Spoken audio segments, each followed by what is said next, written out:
everybody, and welcome into this quick edition of One Nation Weather. Happy Thursday for you. Two issues are arising right now when it comes into the weather department. You can see one of them is that cold front that's going to be developing, but we also have a low pressure system that's going to be entering the southeast over the course of the next day or so. So let's go ahead and get a look at that.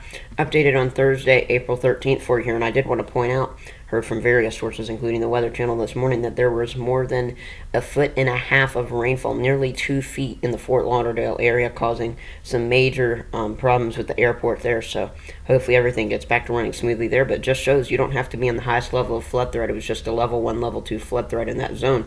You don't have to be in the highest level of flood threat to see some significant problems.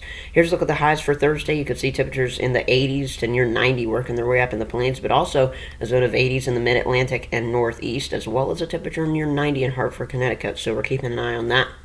Fire weather for your afternoon today, with a southerly breeze ahead of that cold front and some dry conditions before any dry thunderstorms or any kind of thing, those high-based thunderstorms, any of those get going. Today we do have that level 1 to level 2 fire weather threat, so this is pretty significant for you. They're critical risk from southern and western Nebraska all the way back into eastern New Mexico for us here.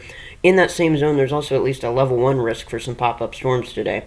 And then you can also see a level 2 risk zooming in on the southeast for you there. You can see Atlanta in a level 1 risk, goes all the way back over into eastern Mississippi, but a level 2 risk stretches from southern Alabama, northern Florida Panhandle, South Georgia, all the way along the Space Coast down to Miami for you there. So maybe on top of the flooding issues in some of Florida's zones, we're going to be dealing with some of that severe weather. Speaking of flood risk, here it is for you here. Level 1 risk you can see from the South Carolina coast all the way back to the Mississippi coastline, and of course along the Space Coast of Florida.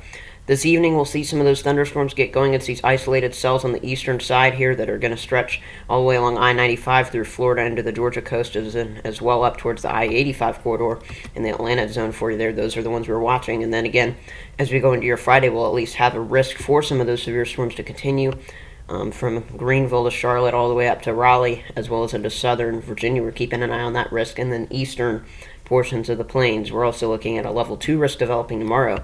You could see some of those storms look to be big hail and wind makers, not necessarily a big tornado threat, not to say we couldn't see 1 or 2 out of those at least. So subscribe, hit the like button. I hope you enjoyed this update, and if you want more information, you can go and view the latest video. I'm going to link it in the description for you there. Can't speak. Everybody have a good day. Here's the credits.